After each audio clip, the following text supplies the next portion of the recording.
Quiere decir que habla. ¿Qué, hermanos? Diles o di. Habla a los hijos de Israel, ¿verdad? Diles. En algunas versiones va a decir habla o diles, pero entendemos el concepto, ¿no?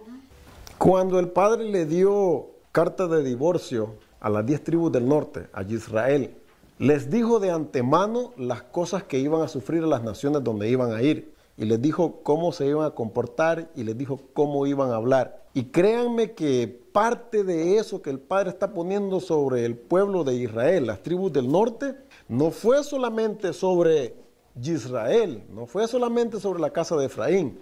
Nuestros hermanos Yahudín también han sufrido parte de eso, no fueron completamente exentos. No digo completamente porque en gran parte, recordemos que la profecía misma le dice al Padre, Judá siempre ha estado conmigo, Judá ha guardado los mandamientos, aunque tengan un poco adulterada la forma en cómo lo practican, porque anduvieron en las naciones, al ir a Babilonia se contaminaron. No hay la verdad, para ser sinceros, hermanos, tenemos que entender esto. No hay ahorita en día un grupo, una sinagoga, no lo hay, hermanos, que esté guardando, siguiendo y entendiendo completamente como el Padre se lo dio en el monte Sinaí, al pueblo que estaba allí. No lo hay, hermano, no lo hay ahorita. A eso vamos a ir, ese es el propósito del Padre de venir cuando venga y restaure su reino. A que las cosas se establezcan nuevamente como Él las dio, como era la intención, como es el deseo, como es la voluntad de Él desde el principio y dárselo al mundo a través de Israel. Esas cosas, tristemente, por la desobediencia, se perdieron muchas de ellas, hermano. Y estamos yendo en un camino de restauración. Pero fíjense, quiero ir al punto de que en cuanto a los nombres, el Padre les dice, en el libro de Oseas, miren, refiriéndose a Israel, les dice, en aquel tiempo, dice, usted no sé si conoce, están algunos, pero lo voy a volver a mencionar, nosotros decimos bastante aquí, Hashem, que en hebreo esto significa, lo único que quiere decir es el nombre. No es el nombre del Padre, Creador, ese no es el nombre de Él. Es un título, como cuando le dicen Señor, no es el nombre de Él tampoco, ¿verdad? Una de las formas, en el tiempo en que Yeshua estaba aquí en la tierra, el hijo de David, ¿verdad? Mesías, Mashiach, Ben David, como se dice en hebreo, estuvo aquí. Él no fue completamente en contra de todo como tenían establecido en ese tiempo. Los que más se acercaban a un tipo de observancia de los mandamientos en ese tiempo, en realidad, son los que más se acusan, a los que más, porque eso a veces parece que presenta el Brit Hadashah, el Nuevo Testamento, el Código Real, es en los fariseos. A ellos es los que los más lo señala. Pero acordémonos, ¿qué es lo que nosotros aprendemos de eso que las Escrituras nos presentan? Que un padre que ama a su hijo, lo castiga. Y de una forma Yeshua les está llamando mucho la atención. Fíjense que Yeshua no le llama casi la atención a los saduceos, ni a los herodianos, ni a los demás otros. No les llama la atención mucho. Solamente cuando ellos directamente se dirigen a él, sí les tira también su... Pero lo contrario, él está enfocado con los fariseos. ¿Y saben por qué? Porque es el grupo que más miraba a él de que, ¿sabes qué? Ustedes están en algo, pero necesitan ser un poquito regulados. Esta observancia aquí la tienen, se me fueron mucho para la derecha o se me fueron mucho para la izquierda. Yo los quiero traer a un término medio, que es un balance. Por eso es que los está, podemos decir, regañando bastante a los fariseos. No es porque tenga algo en contra de ellos, al contrario, los está queriendo rectificar. Porque acuérdense, ¿qué le dijo? No podemos olvidar esto, hermanos. ¿Qué le dijo a la gente? Hagan lo que ellos dicen, pero no actúen. Estoy parafraseando, como ellos actúan, ¿verdad? Entonces, ¿qué me dice eso a mí, hermano? De las cosas que ellos enseñaban. Que estaban bien las cosas que estaban enseñando. El problema era que no las vivían. Ese era el problema. Como nosotros estamos aprendiendo muchas cosas aquí, pero ¿cómo las vivimos durante la semana, hermanos? O como dijimos la otra vez, ¿somos judíos del séptimo día o de los 7 días de la semana? Debemos de ser de los 7 días de la semana, no solamente del Shabbat. No me quiero poner en un modo de regaño ahora, pero miren, Oseas capítulo 2, les dice, en aquel tiempo, dice Hashem, me llamarás Ishi, y nunca más me llamarás Baali, porque quitaré de su boca los nombres de los Baales y nunca se mencionarán sus nombres. Los nombres que se han estado usando, ¿verdad? No son los nombres correctos. El Padre está dándoles a conocer, Oseas capítulo 2 y el verso 16 y el 17. Está hablando en aquel tiempo, ya sabemos que está refiriendo al futuro, cuando Él establezca nuevamente todas las cosas. Pero fíjense que no está diciendo Él que le vamos a llamar este nombre, fíjense, que es el tetragrámatron, ese es el hebreo antiguo, el original, el paleo hebreo. No dice que le vamos a decir lo que más se acerca a su nombre, y lo decimos con mucha reverencia aquí, hermano. Bendito sea su nombre, bendito sea su reino. Es la pronunciación más cercana que tenemos a eso. No podemos decir que es 100% así, hermanos. No podemos decir eso. Estaríamos errando, estaríamos igual que algún otro grupo pensando que esto es así. No podemos, hermano. Pero fíjense que él no dice que van a decir el nombre, me llamarás marido, dice, porque es lo que quiere decir la palabra Ishi. Me llamarás mi esposo. Y se quitará el nombre de los Baales de tu boca, porque la palabra en realidad Baal, que traducida a nuestro idioma español, lo que significa es Señor. Lo que significa es un amo. Amo, es lo que significa. Alguien que está sobre mí. Alguien que tiene autoridad sobre mí. ¿Verdad? Y entonces, pero ellos se referían al Padre con esos nombres que algunos de estos también les llamaban, ¿verdad? A sus deidades. Pero fíjese, el Padre no les está diciendo, me vas a llamar con este nombre, me vas a llamar, yo soy tu esposo. Porque ¿cuál fue la relación que el Padre formó con el pueblo de Israel en el monte Sinaí? ¿Recuerdas que le dijo? Yo seré vuestro Elohim y ustedes serán mi pueblo. ¿Qué era lo que expresaba ese dicho, hermano? ¿Qué es lo que daba a conocer? ¿Para qué aspecto de la vida diaria o en alguna tradición, en alguna costumbre o en alguna forma de la cultura del pueblo se entendía y se usaba esa expresión? Yo seré tu Elohim y ustedes serán mi pueblo. ¿Se recuerdan qué estaba dando a conocer? Decía, va a ser en otras palabras, decía, yo seré vuestro marido, yo seré vuestro esposo y ustedes serán mi esposa. Eso es lo que en realidad quería decir. Era un aspecto del matrimonio, esa expresión que él estaba dando al pueblo. Por eso es que en las Escrituras nosotros tenemos las bodas del Cordero. El Padre se está casando con el pueblo. Eso era lo que estaban haciendo. Y cuando ellos dicen, todo lo que Hashem dice, todo haremos. ¿Qué es lo que están diciendo? Cuando la esposa le preguntan, ¿aceptas a fulano de tal por marido? ¿Verdad? Y prometes. ¿Qué dice la mujer? Acepto, dice, ¿verdad? Eso es lo que el pueblo está diciendo. Cuando dice, todo lo que él dijera, todo vamos a hacer. Está aceptando el contrato. Es que en realidad en el matrimonio era como un contrato. Que yo voy a proveer para ti, yo voy a hacer estas cosas por ti, yo te voy a proteger y ustedes también tienen una parte que cumplir también. No era un solo camino, eran dos caminos. Esto fue lo que ocurrió en el monte Sinaí. Cuando el Padre les dio los mandamientos, ellos aceptaron ese contrato. Era un matrimonio que estaba haciendo con ellos. Porque acordemos, la tradición dice, y no se equivoca, y quizás no va a estar 100% perfecta, el Padre ofreció, y es otra forma que también usamos más para decir el Padre, ofreció a otros pueblos que fueran pueblo de él. En las mismas leyendas y las traducciones de los judíos dice se la fue a ofrecer a la descendencia de Ismael. Y dicen no, eran como ellos. Los ismaelitas, ¿cuál era lo que se destacaba entre ellos? Se lo ofreció a la descendencia de los ismaelitas y se lo ofreció a la descendencia de Edom, de Esaú. A esos pueblos se los ofreció también ellos. Pero nosotros no queremos porque los mandamientos que tú nos estás proponiendo no van con el carácter de cómo nosotros somos.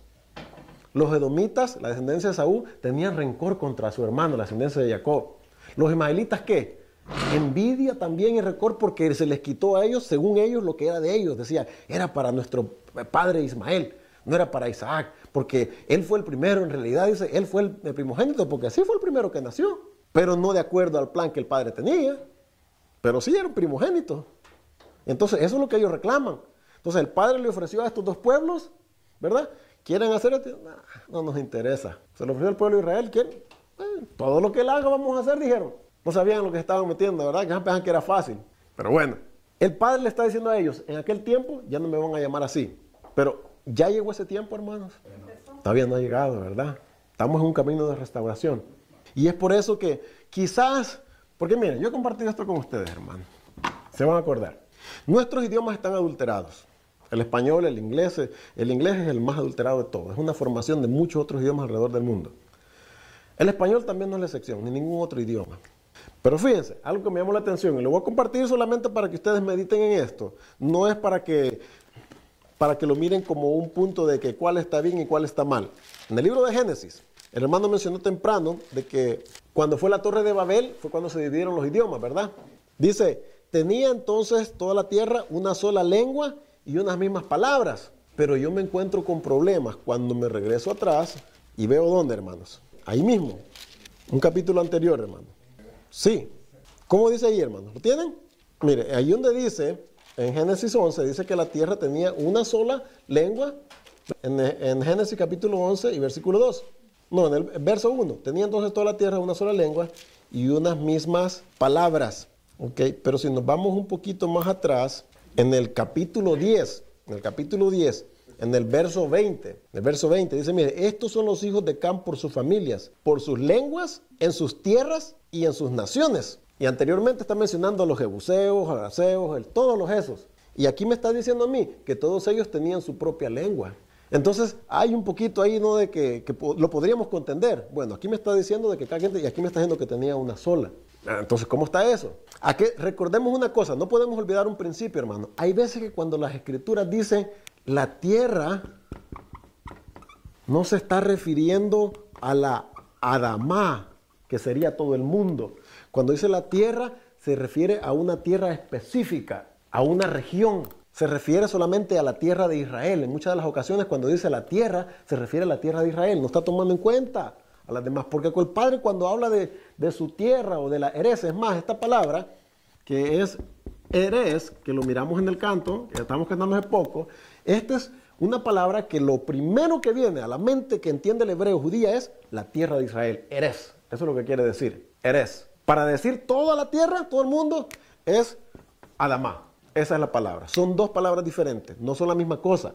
Pero en el español, usted lee tierra y automáticamente nosotros computamos todo el mundo, ¿verdad? Así. Esa es la manera como nuestra mente trabaja, porque ese es el idioma que nosotros hablamos y entendemos. Automático. Pero en el hebreo se hacen estas diferencias, hermanos. En el hebreo se dice Erez y se dice Adamá. Y depende cuál se está utilizando, entonces tenemos que entender de lo que se está diciendo. Y eso son lo que a veces traen las aclaraciones de estos puntos que estamos diciendo. Que en 11 dice, había en la tierra un solo lenguaje y había un solo idioma. Entonces, aquí tengo que entender yo, no se está quizás refiriendo a todo el mundo, se está refiriendo quizás a esa región.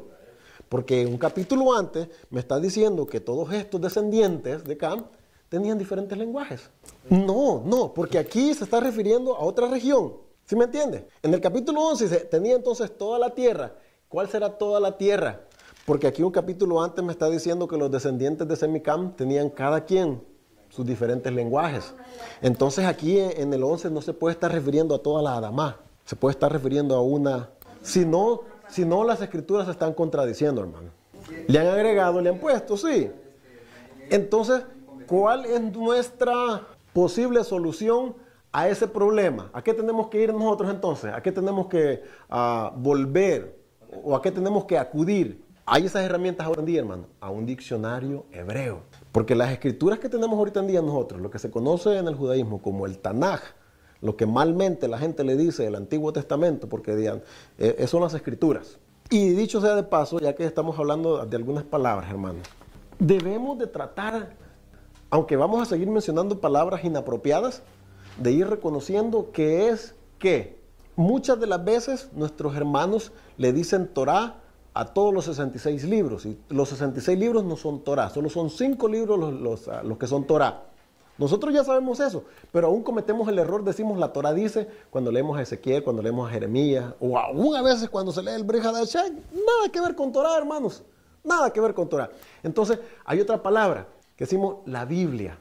También esa palabra no es correcta, hermano. Nosotros, para lo que ya estamos aprendiendo, no es para que utilicemos esas palabras. Está bien los que no tienen ese entendimiento y la usan. Y nosotros tenemos que aprender a tener misericordia, hermanos. No podemos estar con un látigo ahí diciendo a la gente, esa palabra está mala. No, porque la palabra Biblia viene en realidad de un dios de esa región que se llamaba Biblos. Era un dios pagano. Pero a veces se nos olvidan esas cosas, hermano. Por la costumbre o cómo nacimos pronunciando esas palabras, ¿verdad? Pero a medida que nos vamos desintoxicando, como estábamos mencionando al principio, vamos tratando de implementar palabras más apropiadas, como por ejemplo las escrituras sagradas. Aún la palabra sagrado que viene de Kadosh no es verdad, es español, hermano. Recordemos que lo que estamos hablando ahorita es español, hermano. Es español. El idioma que quisiéramos que... Nosotros a veces quisiéramos que el Padre con una varita mágica nos haga así, ¡ping! Ya tú hablas hebreo. Y quisiéramos que nos hiciera lo que le pasó, ¿verdad? En el Shavuot con los apóstoles. Dijo, ¿verdad? Que le vinieron lenguas de fuego. Eso es lo más fácil para nosotros, hermanos. Pero entonces, ¿qué pasa cuando los profetas dicen, se van a agarrar, dice, de los tzitzis, de los bordes, de los mantos de un judío? ¿Para qué se van a agarrar de ellos, hermano? Parece, porque hemos escuchado, ¿verdad? Que Hashem, que el Padre, que el Creador está con ustedes. ¿Y en qué es lo que está Él con ellos? ¿Qué es lo que ellos tienen que nosotros necesitamos aprender? La observancia de los mandamientos. Por ejemplo, este es un mandamiento que no lo estamos guardando con exactitud. ¿Por qué? Porque el mandamiento dice, le pondrás, ¿verdad? A las esquinas, a los flecos de tus vestidos, les pondrás tzitzis. Le vas a poner estas cosas. Pero nosotros no usamos las vestimentas que en aquel tiempo se usaban, que tenían esquinas. Usted y yo traemos pantalones. Estas cosas no se conocían en el tiempo que este mandamiento fue dado. Pero estamos tratando de guardarlo de alguna forma, el mandamiento. ¿Sí me explico? Por ejemplo, el talit. Esto no es mandamiento. Lo que es mandamiento es que tengamos estas cosas. ¿Por qué ellos hicieron esto? Esto lo hicieron con el deseo de que hay que ponerse los de estos, especialmente cuando se va a orar. Pero en sí, esto no existía en los tiempos que el mandamiento fue dado. Usualmente se ponía un manto, una cobertura. Era parte de la vestimenta de ellos, como usted ahora en día, que nos ponemos una camisa, pero cuando hace frío, ¿qué hacemos? Nos ponemos una cosita de esa, nos ponemos una chamarra, ¿verdad? Pero eso es la forma como ahora en día nos vestimos. Pero eso no quita, hermano, de que, porque como no estamos vestidos así, no vamos a tratar de hacer algunas cosas que nos recuerdan que, hey, hay que guardar ese mandamiento. Mire, hablando de palabras, hermano, usted sabe que la palabra evangelio viene del griego. No es una palabra como nosotros dijéramos, no es kosher. Viene de evangelion, del griego. En el hebreo sería diferente. Sería bazar, que quiere decir buenas nuevas. Entonces, sí adaptamos algunas cosas buenas, pero tenemos todavía que analizar, que estudiar algunas otras cosas que todavía son cuestionables. Y algunas de las cosas que se creen, como por ejemplo lo que usted está compartiendo, en cómo se interpreta, y vamos a hablar de esto un poquito más adelante en la parashá, es Colosenses, usted dijo 2.14, pero más directamente es 2.16, y vamos a explicar eso. Cuando les dice que no os juzguen en comida, en bebida, en días de fiesta, todo eso, vamos a tratar de entender qué es lo que en realidad Pablo está diciendo ahí, ¿ok? Entonces, ¿por qué nosotros hacemos? Los que ya tienen bastante tiempo aquí y que saben por qué estudiamos de esta manera, ¿alguien me quiere explicar por qué nosotros estudiamos así? ¿Por qué nosotros llevamos este sistema de estudio? Un patrón. Para poder... ¿Y por qué lo hacen así, hermano? ¿Por qué siguen ese patrón todas las sinagogas? De tener lo que se conoce en hebreo, se conoce como parashá. Esa es una palabra hebreo. Aquí, esta escritura es transliteración. Parashá. ¿Qué es lo que significa esta palabra, hermano? La porción. Entonces, esta es la porción de las escrituras que se está estudiando esta semana. Eso es lo que significa parashá. Porción. Una parte de la Torá. ¿Qué es lo que pasa si no llevamos un orden, hermano? Recordémonos que en el mismo Brit Hadashah, en hebreo, en español, hay una mejor palabra para decir a los evangelios o el Nuevo Testamento, es el código real. Es una manera de que también se conoce, el código real. No es escritura como son los libros de Moshe, pero es algo que testifica que el Padre cumple sus palabras. Nos da testimonio de que el Padre dijo, voy a enviar un Mesías, voy a enviar un Redentor, voy a enviar a alguien que va a tener que pagar la deuda que tú no puedes pagar para que haga estas cosas. Entonces el Brit Hadashah está testificando, el Padre cumplió su palabra. Envió a alguien que dijo que lo iba a enviar. ¿Ok? Entonces, si nosotros estudiáramos como lo hacíamos en el pasado, que íbamos a una congregación y nos sentábamos a quizás adivinar, o quizás algunos solo, a ver de qué va a predicar el pastor. O a veces algunas de las congregaciones tienen esto que nosotros estamos haciendo aquí, un programa que se sigue, qué es lo que se está haciendo, quién va a cantar, quién va a hacer esto, quién va a leer. Y en cierto sentido en las sinagogas tienen eso, nomás que es un patrón y es un programa que ya lo tienen aquí, hermano, que no están como nosotros, que ocupamos esas ayudas. En realidad, todos los sistemas de adoración que hay en las diferentes congregaciones, en realidad son adaptaciones ya adulteradas de cómo lo hacía el judaísmo en el pasado, hermano. Eso de cantar y que hay que leer esto y que luego viene la predicación y todo eso es lo que está en realidad en la sinagoga, hermano. En la sinagoga usted piensa que solo llegan a estar hablando de todo. No, también se canta ahí. Hay un cantor, hay una persona que canta ahí. En aquel tiempo los levitas eran los que cantaban, ellos danzaban, tenían sus trompetas, sus tamboriles. Nosotros leemos las cosas que las escrituras nos dicen de cómo era el orden, cómo tenían que estar vestidos, y miramos como un ritual, como bien aburrido, pero no sé si ustedes escucharon o han visto, el hermano hizo copias de algo que nos puede instruir un poquito más en cuanto a cómo era que se llevaban a cabo los servicios, los rituales en el Mikdash, en el templo. Y ahí explica un poco, aunque en realidad tiene sus errores ahí, porque ya lo estuve mirando, ¿verdad? Como todo, hermano, todo lo que toca el hombre, ¿verdad? Le va a poner algún error. No somos perfectos, ¿verdad? Tiene algunas cosas ahí, pero tiene mucho que enseñar también. Y está explicando un poco de las diferentes áreas. Porque mire, el templo, como fue construido, cuando a Yeshua le dijeron sus discípulos, mira qué templo, mira qué piedras tan grandes, tan preciosas.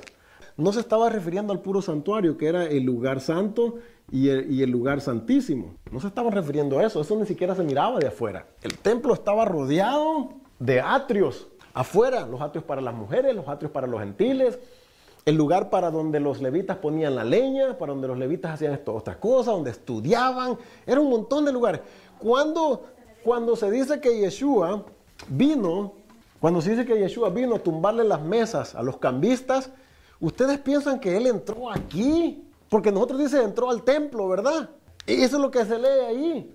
Se cree que, no, hermanos, en el lugar santo y en el lugar santísimo solo los cohenim podían entrar. Ahí no podía haber nadie más, solamente los sacerdotes. Estaba terminantemente prohibido. Es más, tenían unos guardias ahí en la entrada que lo más lejos que podía llegar una gente de afuera era el altar si llevaba un sacrificio de un voto de ofrenda, de paz. Era lo más lejos que podía llegar, hermano. Pero lo demás no podía llegar. Entonces, pero cuando nosotros no tenemos ese entendimiento, pensamos que Yeshua vino y entró al lugar santo y les tiró ahí, ¿verdad? Como que ven aquí. Eso es por no conocer la cultura, hermano, por no conocer las cosas como ahora estamos aprendiendo, ¿verdad? Y nos falta muchísimo que aprender. Pero él en realidad, él va al atrio, hermanos. ¿Él dónde va? Ni siquiera a la parte encerrada. Aquí todos estos habían lugares de enseñanzas, donde se enseñaba la Torá. Alrededor todo esto podemos decir, para que nos demos una mejor idea, como un hotel, hermano, donde hay diferentes cuartos y todo, y ahí se alojaban las diferentes personas.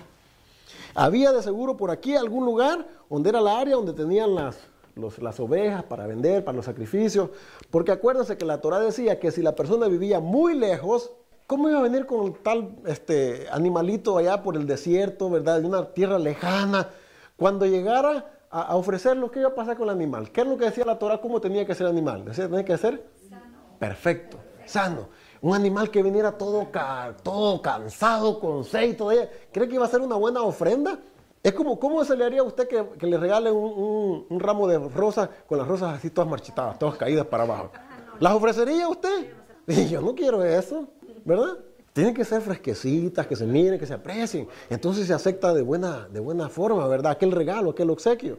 No va a parecer un animal todo ñenco allá para ofrecérselo al Padre. Dice, ni siquiera los gentiles les hacen eso a sus reyes. Dice, ¿y ustedes me están haciendo eso a mí?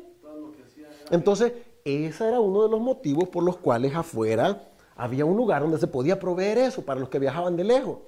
El problema es que los estaban vendiendo atrofiados. Fíjense que la idea era para que se ofrecieran buenos, sanitos, buenos, perfectos, y todavía los estaban vendiendo atrofiados y estaban haciendo negocio de eso. Entonces, pues Yeshua en su enojo, ¿verdad? Porque decía el Salmo, ¿verdad? Me dio celo, ¿verdad? Me consume el celo por ahí porque con lo que están haciendo en tu templo, entonces viene y se las tumba.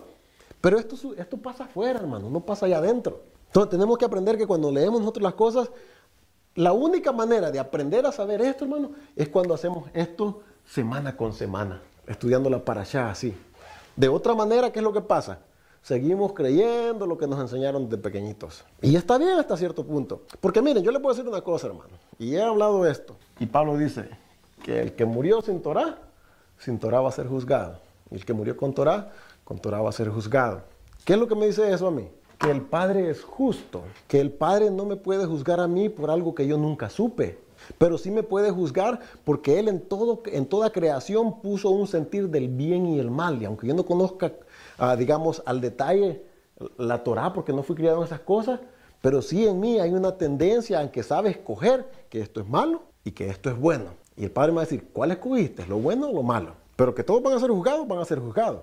Porque si nosotros aplicamos ese entendimiento, fíjense, cuando en el Brit Hadashah, en el Código Real, dice de que todo aquel que cree en el nombre del Señor Jesucristo, lo estoy diciendo como está ahí, ¿verdad? Será salvo y toda su casa, ¿verdad? Y el que no dice que pasa, el que no crea, será condenado. ¿Y qué pasa con aquellos que nunca escucharon de Yeshua, hermano? ¿Los va a condenar el Padre en la hora del juicio? Entonces, ¿cómo tenemos que entender eso, hermanos? Los que ya conocieron, a los cuales ya les fue dada la noticia, a los cuales se les explicó el plan de redención que el Padre tiene. Si lo rechazan, entonces van a ser juzgados de acuerdo a eso. Pero ¿qué de todas esas? Y yo he mencionado esto, hermano, acuérdense, ¿qué de todas esas tribus de aborígenes que todavía en día ahora están por allá en las selvas y que no saben nada de esas cosas? Y todos los que se han muerto atrás también, que no sabían nada de Yeshua. ¿Se van a ir supuestamente al infierno porque no sabían nada de esas cosas? Ese es el creador en el que nosotros creemos, alguien que está listo para, tú no escuchaste de Yeshua. No, hermano, no es así. Entonces, la única manera que vayamos pudiendo aprender del plan de redención es a través de hacerlo de esta manera, hermano. El pueblo, desde que regresó, comentado al principio, de Babilonia, dijeron, tenemos que hacer un sistema en el cual enseñemos a nuestros hijos que ya no fallen en estas cosas. Y fíjense, cuando Yeshua apareció, en el tiempo que el Padre lo envió, él practicó esas cosas. Dice que iba a la sinagoga todos los Shabbat, de acuerdo a su costumbre. ¿Pero era costumbre o era mandamiento, hermanos? Era mandamiento. Pero fíjese que si alguien le quiere argumentar a usted de que eso es una tradición, que solamente para ellos, y mira, dice costumbre. Pero hay costumbres que en realidad son mandamientos, hermanos. Como esto no es una tradición, tal vez no lo estoy yo observando 100% porque no tengo la vestimenta como tenía que ser, pero es el deseo de guardar un mandamiento, que me recuerda, porque esto no es para adorno, hermano. Por eso es que Yeshua los regaña y les llama la atención, les dice, se los hacen hasta por aquí, dice, de largos. Y sí, y saben que los hemos visto, ¿verdad? Cuando vamos a las tiendas de nuestros hermanos, y hay unos que trae solo uno, pero casi le arrastra al piso, y ahí lo trae. Y sin nada de, ¿verdad? Y vamos a explicar eso también, que tiene que ver. Este no es un mandamiento, el que yo me ponga este sombrero no es un mandamiento. Que tenga cobertura, sí lo es, y lo explica la parashá esta semana. Por ejemplo, miren, vamos a Vayikra, vamos al libro de Levíticos. En el verso 10, miren, 21:10, Vayikra 21:10. Dice, y el sumo Cohen, o el sumo Cohenín, el Cohen Gadol, entre sus hermanos sobre cuya cabeza fue derramado el aceite de la unción y que fue consagrado para llevar las vestiduras, no descubrirá su cabeza ni rasgará sus vestidos. ¿Qué me está diciendo a mí esta parte que dice, él no se va a descubrir su cabeza? ¿Qué es lo que automáticamente me dice? Que la trae cubierta. ¿Por qué la tiene que tener cubierta? Aún, le vuelve a llamar la atención cuándo no se la tienen que descubrir. Vamos a Vayikra, en el mismo libro Levítico, capítulo 10, cuando muere, ¿quiénes? ¿Cómo se llamaban? Nadab y Abihu, ¿verdad? 10:6, mire, capítulo 10:6 dice, entonces Moshe dijo a Aarón y a Eleazar e Itamar sus hijos, no descubráis vuestras cabezas ni rasguéis vuestros vestidos en señal de duelo. El único tiempo que un cojén se le permitía descubrirse su cabeza era cuando tenía que mostrar una señal de lamentación, de dolor, de duelo por algún muerto cercano. No se la descubran ustedes, les decía. Entonces ellos entendían que se rasgaban el vestido, se quitaban la se ponían ceniza en una forma de decir, estoy triste, estoy devastado por la muerte de un familiar.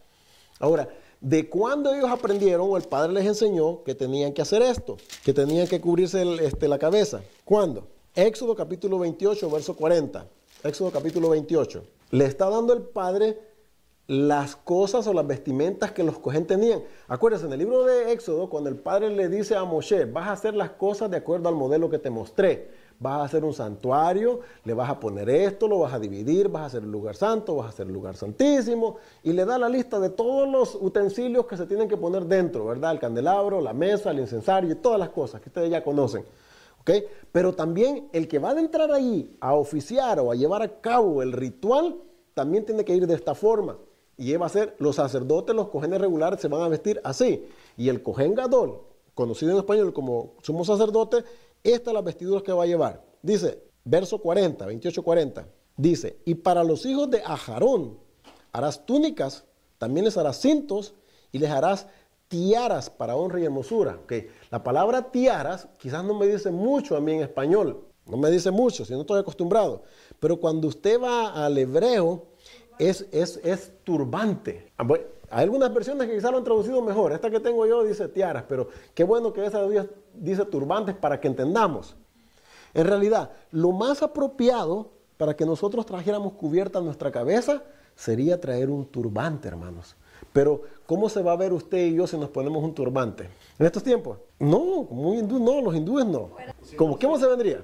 Como un árabe, pero específicamente ¿de qué clase? ¿De qué observan qué? Los musulmanes, los que tienen la religión del Islam. ¿Están mal ellos en cubrirse así? No. Están mal en toda la forma como ellos creen, ¿no? En que hay un creador y todo eso. Pero esa es una costumbre que viene de allá.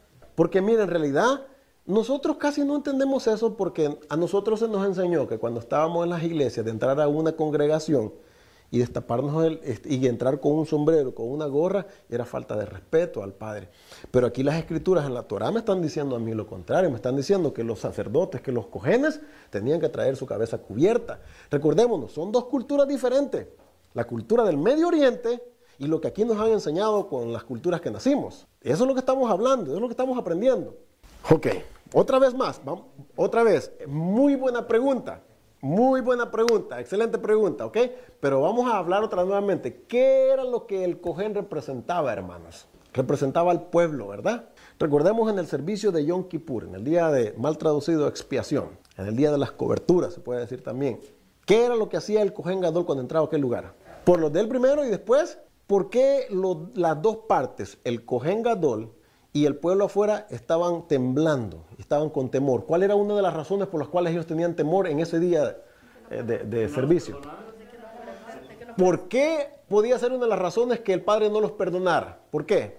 Pero es que, hermano, todos hacemos eso. Confesamos, sabemos que el Padre nos perdona, pero no volvemos a pecar. Continuamos pecando, ¿verdad? ¿Por qué entonces Yohanan, en el Nuevo Testamento, ¿verdad? Que no tiene nada de nuevo, es el mismo. Sí, dice, ¿verdad? Hijitos míos, estas cosas os escribo para que no pequéis. Pero si pecáis, abogado tenemos ante el Padre. ¿Qué es lo que está dando él? Está dando por entendido de que somos humanos y que pecamos, pero que para eso tenemos un cojén gadol. ¿Para qué cuál era el trabajo de él? Volvemos a lo mismo del cojén gadol. Representar y intervenir por el pueblo. Hablar, intermediar por él. Decirles, Padre, perdona a tu pueblo Israel. Primeramente se tenía que haber, fíjense bien esto, tenía que haberse confesado. Él tenía que confesar sus faltas. Y cuando él confesaba sus faltas, él estaba apto para presentar al pueblo. El pueblo, a su vez, tenía que estar en un estado de confesión, de constrictación, de arrepentimiento. Tenían que estar en ese sentido. Bien es cierto que después perdieron eso, como dice el hermano, pensaban de que pues ya presentamos el sacrificio y ya el Padre nos perdonó y todo eso, ¿ok? Pero eso se fue deteriorando con el tiempo. Pero vamos a suponer que están saliditos del Sinaí. Acaban de ver al Padre, ¿verdad? Todavía no se han adulterado, todavía podemos decir están bien. Acaban de mirar al Padre y se postran al piso y reconocen de que el poder, la majestad de Él, la autoridad que tiene sobre ellos, la aceptaron cuando dijeron, todo lo haremos. Están haciendo el servicio del Yom Kippur, ¿verdad?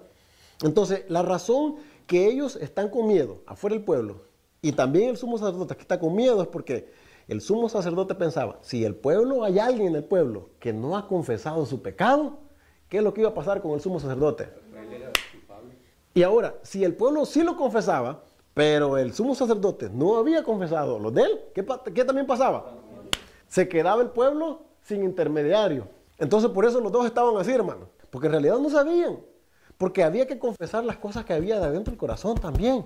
¿Y quién conoce el corazón suyo y el mío y el de él? Dice que solamente él. Entonces por ese temor están, dice, tiene que estar ¿cómo? Afligiendo vuestras almas, dice. Afligiéndolas. Aunque ha sido traducido y se entiende que parte de esa aflicción era ayunar, ¿verdad? Porque cuando usted deja de comer, aflige al cuerpo, hermanos. ¿Qué entendemos nosotros? Mire, muchas de las prácticas que hay en la Iglesia Católica, en realidad ellos las adoptaron del judaísmo, hermano.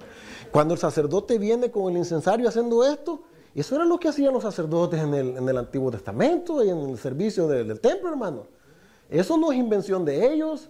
Las vestiduras que traen y todas esas cosas en realidad son adaptaciones del judaísmo. En realidad ellos a veces tienen cosas que las han preservado más que nuestros hermanos cristianos, hermano. La verdad sí.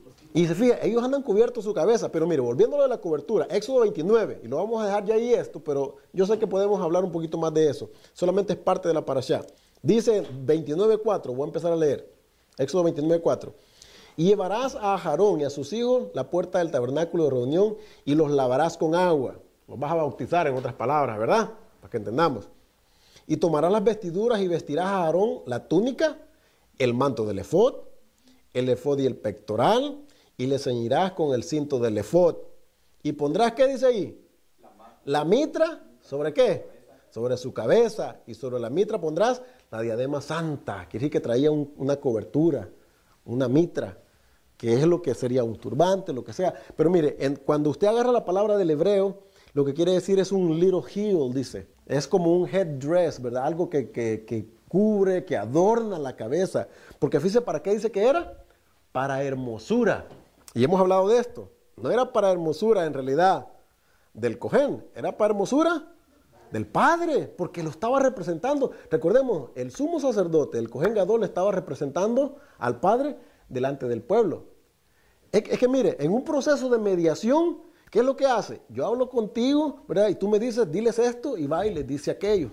Y ahora vienen ellos y les dicen, ok, dile entonces esto. Eso es lo que hace un mediador. Como decimos en español quizás, lleva y trae, ¿verdad? Pero tenía que llevar y traer buenas noticias, no malas noticias. Que dicen ellos que se arrepienten, que lo van a hacer. Ok, dile que los perdono. Ese era el trabajo del Cohen, hermano, un mediador. ¿Qué nosotros en realidad, cómo tenemos que tomar estas cosas, hermano? ¿Cómo tenemos que meditar y tenemos que ponerlas en orden, hermano? Nosotros sabemos que mucho de lo que Pablo está escribiendo y está aconsejando, mucho ha sido mal interpretado, hermano. Cuando usted lee así como él leyó lo que está ahí, es bien fácil de interpretar y decir, no se tiene que cubrir. Es bien fácil. Regla número 1, para empezar, nada de lo que dice el Brit Hadashah puede contradecir lo que está diciendo la Torah, hermanos. Eso es, nada lo puede decir. Acordémonos que Yeshua dijo, yo no he venido, ¿a qué? A abrogar, a transgredir ni la Torah ni los profetas. Entonces, si eso dijo él, Pablo sí lo puede hacer. Todavía lo estamos leyendo en español. Y esto es algo que yo les mencioné anterior y quizás se van a recordar. Es una expresión que está usando Yeshua. Cuando él dice, no he venido a abrogar ni la ley ni los profetas, sino que he venido a, ¿qué decía? ¿Qué es lo que usted y yo entendemos por cumplir? Fíjese, en nuestro idioma, recuérdese que usted y yo no tenemos la mente hebrea, ¿verdad? No entendemos eso. En realidad, hermanos, en el hebreo, esto es lo que nosotros conocemos en nuestro idioma como un dicho. ¿Y cuál es el propósito de los dichos, hermanos? ¿Cuál es el propósito de un dicho? Enseñar un punto, dar un consejo, decir algo, enseñar una moraleja, los dichos. Entonces, en el hebreo, nuestros hermanos tienen dichos, igual que nosotros tenemos dichos en nuestro idioma. Nosotros, fíjense, entendemos que hay dichos en nuestros idiomas en cualquier otro país y no tenemos con problema con entender de que son aspectos de la cultura de cada país. Pero cuando llegamos al hebreo, nosotros lo queremos leer exactamente como está y lo queremos entender literal, sin pensar de que quizás puede ser un dicho que me está diciendo algo más, que no me está diciendo lo que estoy leyendo. Cuando Yeshua dijo, yo he venido a cumplir. Mucha gente, ¿cómo lo entiende? Que dice, ya lo cumplió él, yo ya no tengo que hacerlo más porque él ya lo cumplió. Así es como mucha gente lo interpreta, ¿sí o no?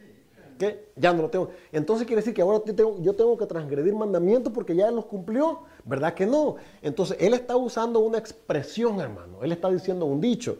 Y la palabra cumplir significaba darle interpretación. Eso era lo que los rabinos en el tiempo de Yeshua, cuando decían, yo cumplo, la ley está haciendo, yo le doy la interpretación correcta. Porque las interpretaciones que ustedes han tenido en el pasado estaban un poco así, ¿ves? Wishy-washy, como dijeran en inglés, medio raras, medio un poquito para allá. Yo le he venido a dar la interpretación correcta, porque acuérdense que Yeshua, ¿qué les dijo? Habéis oído, o sea, os habéis dicho, pero yo les digo esto. En otras palabras, ¿qué está diciendo? La interpretación que a ustedes les habían dado de esta escritura es esta, pero esta es la que yo le doy ahora, y esta es la correcta. Cuando él dice, yo he venido a cumplir, está diciendo, yo he venido a darle la interpretación correcta a las escrituras. Acuérdense, la mujer samaritana, ¿qué dijo cuando se le presentó en el pozo? Sabemos que ha de venir el ungido. Vamos a decir así, ¿no? Porque es lo que significa. Sabemos que ha de venir el ungido. Y cuando él venga, ¿qué dijo que iba a hacer?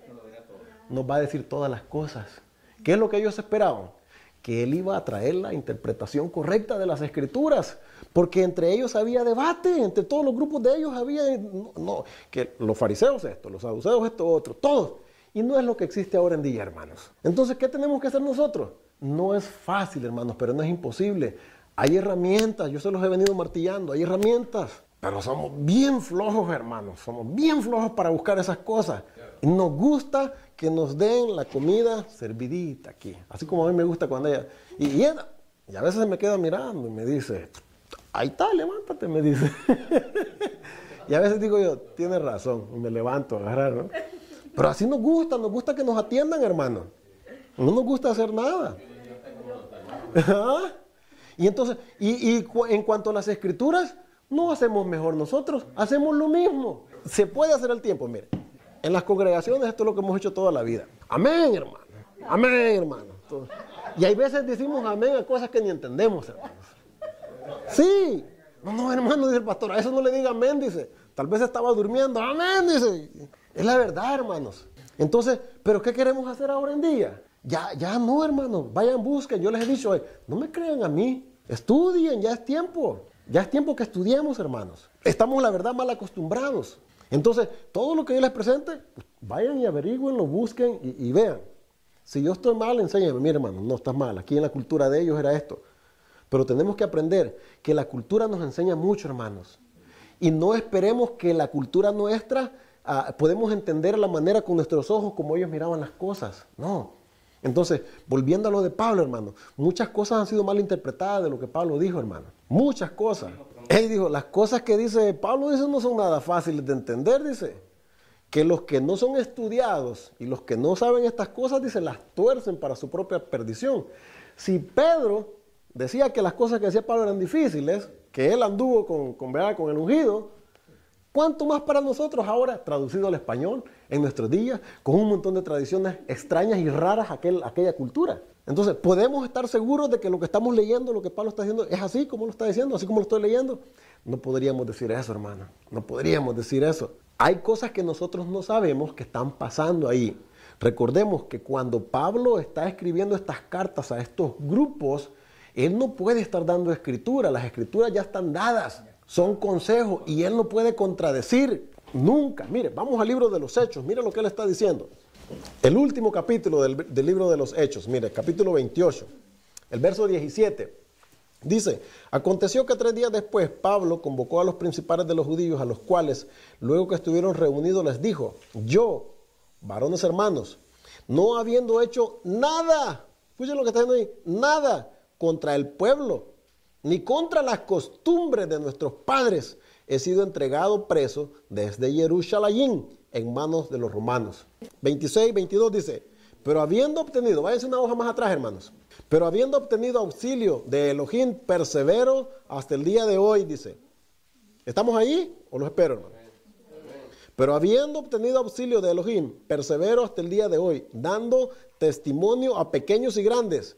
Miren lo que dice ahora. No diciendo nada fuera de las cosas que los profetas y Moshe dijeron que habían de suceder.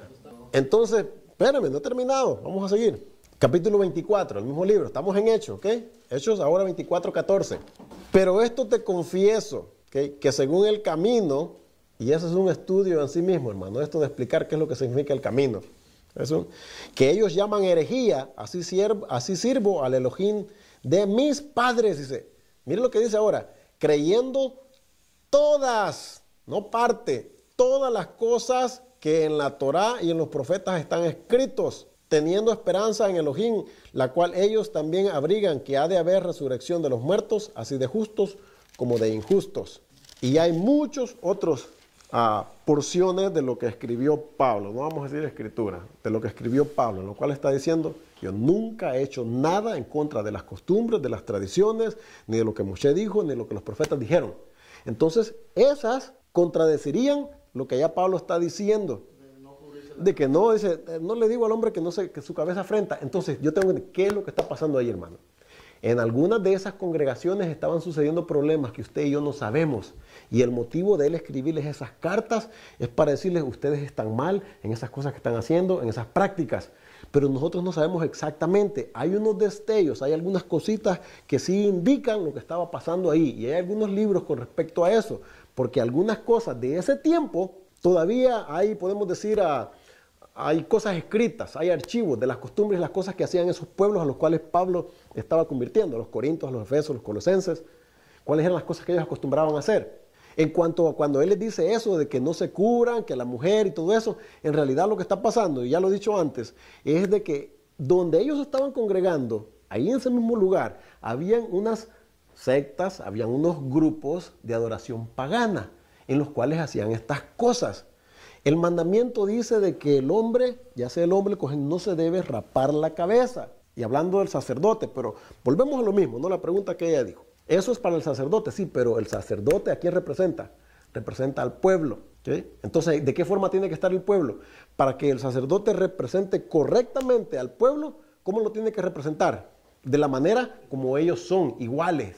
Si él va de una forma diferente a como estos están, no lo está representando correctamente, está presentando una falsificación. Si yo vengo a representar al presidente o a los reyes como aquellos tiempos, ¿qué tenía que hacer? Tenía que vestir como él, tenía que hablar como él, tenía que caminar como él. Es más, cuando él hablaba, no decía, dice el rey. Él hablaba como que si fuera el rey mismo, a la persona que mandaban enviado, lo que ahora se les conoce como embajadores. En aquellos tiempos así lo que hacían, los entrenaban, los enseñaban, y este representante iba directamente al otro rey o algún magistrado o a alguien y hablaba a él como si fuera la persona misma. Por eso es que nosotros en las escrituras encontramos que dice, y el ángel, ¿verdad?, de Hashem se apareció, y cuando el ángel empieza a hablar, el ángel no habla como que es un ángel, el ángel habla como que es el Padre mismo. Pero ¿qué es lo que dice el libro de los Hechos? Dice, la Torá fue dada a través de mediadores, dice, y de ángeles, dice. ¿Pero qué hemos creído nosotros? ¿Pero qué entonces, creemos o no creemos lo que dice el Nuevo Testamento? ¿Por qué nos encontramos con ese problema a veces? Que donde me gusta y entiendo, me parece que está bien y se acomoda con lo que yo creo, lo acepto. Pero cuando dice aquí algo diferente, ya no. En realidad fueron mediadores. El ángel del pacto dice, miren, Daniel, vamos a Daniel. Vamos a Daniel, y ahorita le voy a tomar su pregunta, hermano. Pero miren lo que dice aquí Daniel. Daniel capítulo 12. En aquel tiempo, Daniel capítulo 12, bueno, lo voy a esperar, hermano. Porque como entre semanas no las abren. ¿Quieres más agua? No, estoy bien. 2 segundos. Dice, en aquel tiempo se levantará ¿quién?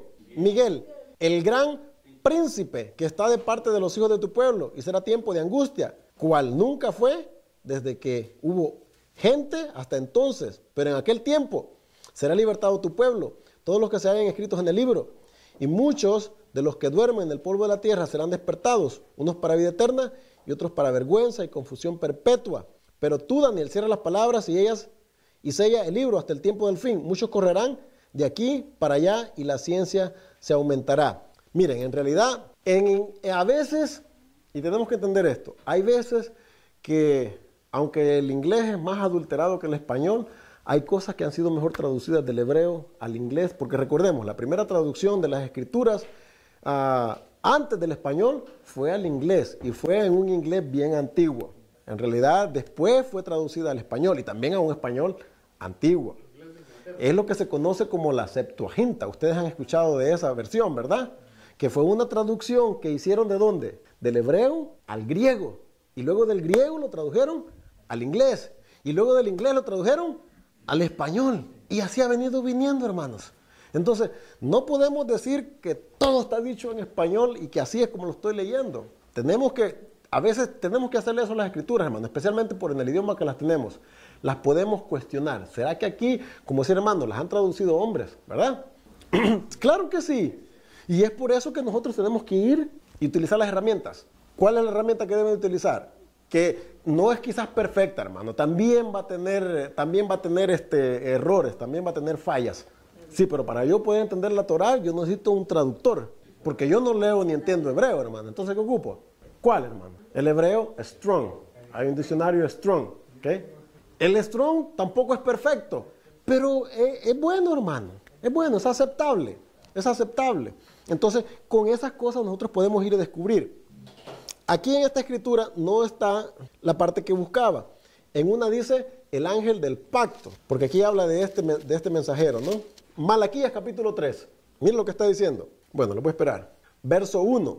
Dice, he aquí yo envío mi mensajero. Ya sabemos que la palabra mensajero también es una traducción que la hemos visto, la tenemos como ángel, como un malaj, mensajero, el cual prepara el camino delante de mí y vendrá súbitamente a su templo, bendito sea su nombre, ¿verdad? Que a hoy le pusieron Señor, ¿verdad? ¿A quién vosotros buscáis? ¿Y quién más? Fíjate, ya no es el mismo, dice, ¿y quién? ¿Y el ángel de quién? Del pacto. Y el ángel del pacto. ¿A quién deseáis vosotros? Porque ese ángel del pacto en realidad ese era el mediador que había entre el Padre y el pueblo. ¿Se recuerdan cuando Moshe le dijo al Padre, si tú no vas con nosotros, ¿verdad? ¿Para qué vamos a ir? Él dice, hey, yo les voy a enviar el ángel. Va a ir delante de ustedes. Y escúchenlo, porque si ustedes no lo escuchan, los va a talar, los va a deshacer. Entonces, tenía ese ángel que el Padre puso, ese malaj del pacto, ¿tenía autoridad para tomar decisiones? Amén. Claro que sí. Vuelvo a lo mismo de los embajadores en nuestros tiempos. Cuando se envía una persona representando a Barack Obama, por ejemplo, a Hillary Clinton, que es la secretaria de Estado, ¿tiene autoridad ella para tomar decisiones? Sí, tiene autoridad. ¿Quién se la dio? El presidente la invistió cuando la juramentó. La juramentó y le dijo, prometes, y sí. Él le dio esa autoridad, la invistió con esa autoridad. Entonces, ¿los ángeles tienen poder y autoridad para decir así, así, así? Sí.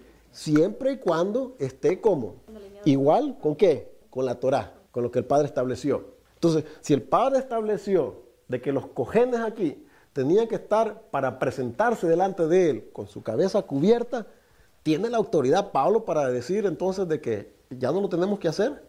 ¿O la interpretación que se le ha dado, en realidad quizás es algo que se está mal interpretando? Cuando le está diciendo que se tenía que quitar esas vestiduras, se está refiriendo a esas vestiduras especiales para presentarse delante de él, ¿no? Pero entonces, ¿cómo tengo que entender cuando dice que no lamente la muerte de sus familiares descubriéndose la cabeza? ¿Podía un cojén estar dentro del santuario lamentándose por la muerte de un familiar? No, hermana, no podía. Entonces, ¿qué es lo que a mí eso me indica? O sea, tenemos que deducir algunas cosas. ¿Sí me explico? Le está diciendo, ¿verdad? Vamos a decir de que el cojén se quitaba la cobertura y se quitaba todas sus ropas y afuera era otro. Y le está diciendo, tú no vas a poder lamentar la muerte de tus hermanos. ¿Pero qué le dice? Pero el pueblo sí lo puede hacer. Entonces, ¿cuál era la forma como el pueblo mostraba su dolor de acuerdo a lo que me está diciendo esto? Descubriéndose la cabeza, rasgándose el vestido. Porque le está diciendo, tú no vas a hacer eso. Tú no vas a hacer eso. Entonces, pero el pueblo sí lo puede hacer. Y si la Escritura me está diciendo que el pueblo sí lo puede hacer, quiere decir que ellos sí se descubrían su cabeza y sí se rasgaban sus vestidos. Hay veces, hermano, y discúlpeme, hermano, y se lo digo con mucho respeto, créame, necesitamos aprender a veces a leer, hermano. A veces no leemos bien. A veces hay que seguir la secuencia. Hay veces hay que entender de qué se está hablando, a quién se le están diciendo las cosas, por qué. Hay que entender, vuelvo a repetir por las 100,000 y una vez, la cultura, las prácticas. Dentro de esa cultura, la forma de expresar dolor era esa, hermano. Descubrirse la cabeza. Entonces quiere decir que eso ellos ya lo tenían, independientemente de que fuera un mandamiento. Vaya usted a cualquier país de esos y usualmente ellos traen su cabeza cubierta. Y esa cultura la han traído por generaciones. Entonces, el Padre en realidad no les podía quitar a ellos las cosas que ellos siempre habían entendido. ¿Por qué es que Yeshua, cuando le habla al pueblo, les tiene que hablar por parábolas? Y la mayoría de las parábolas con las cuales Él le habla a ellos tienen que ver con la agricultura, como la parábola del sembrador. ¿Por qué les tiene que hablar en esos términos, hermanos? Porque es lo que ellos entienden, es lo que ellos conocen, es lo que ellos viven. No les puede venir Yeshua hablando de aviones a ellos, ¿verdad que no? Tiene que hablarle con lo que ellos entendían día con día. Pero nosotros, que sí conocemos aviones, queremos adaptar nuestro entendimiento, nuestra cultura, a como cosas de 3,000, 4,000 años atrás, hermanos. Y yo sé que no es fácil, hermano, y batallamos con eso, porque pues nuestra mente está programada de una manera diferente. Yo sé, hermanos. Es como un estilo de vida, o sea, vivir dentro de la cultura de la Torá. Por eso el vestuario, o sea, y el Padre le dijo, está bien, porque en realidad, ¿sabe qué? Esos eran normas de, por decirlo así, de decencia, de pudor, la manera como se vestían. las mujeres. Pero ¿cómo se sentiría usted andar con una burka en la calle, hermano? Usted sabe qué es eso, ¿verdad? ¿No sabe qué es una burka? ¿Usted sabe qué es una burka? Diles, ¿qué es una burka? ¿Quiénes usan eso? No, ni los ojos se le ven. Andar tapada completamente, así como les hago yo, y hasta abajo y hasta los pies. Esa es la cultura de ellos, hermanos. Mire, para sus ojos y para los míos, me voy a incluir yo en ellos, sé extremista, ¿verdad? Pero para los ojos de ellos, no, hermanos. Es decencia, es pudor, es respeto. No da lugar, hermano, a que el hombre, ¿cómo se dice? Lasten. Pero nosotros, como hemos nacido, que para nosotros no hay problema enseñar un pedazo de piel. ¿Por qué? Pues, ¿qué? Pero esa es la mente en la que hemos nacido y nos hemos criado. Para nosotros no hay problema ponernos un short, ¿verdad que no? Pero vaya allá con los que observan las cosas. Eso es como que ande desnudo usted, ponerse un short. Pero nosotros nos empeñamos en que batallamos en la casa y que nos queremos así, pero nos cuesta, hermanos. Yo sé que nos cuesta. Pueden andar como porteros todos. El portero se puede poner una cosa larga hasta aquí, ¿verdad? Pero vea que usted no sé si se vistiera así, como se sintiera. Como un pollo mojado, ¿verdad? Como alguien que acaba de cruzar la frontera. Pero si una persona con esa costumbre, si una persona con esa cultura y con esa costumbre la miraría rara a usted, no. Lo menos que se ve, ahí está una de las mías, diría, ¿verdad? Sí. Pero cuando la mira con faldas cortas, ¿qué dice? Una moabita, una cananea, una pagana, una gentil. Eso es lo que, no se lo dice con esas palabras, pero es lo que en realidad le viene a la mente. Estos son de los gentiles, ¿verdad?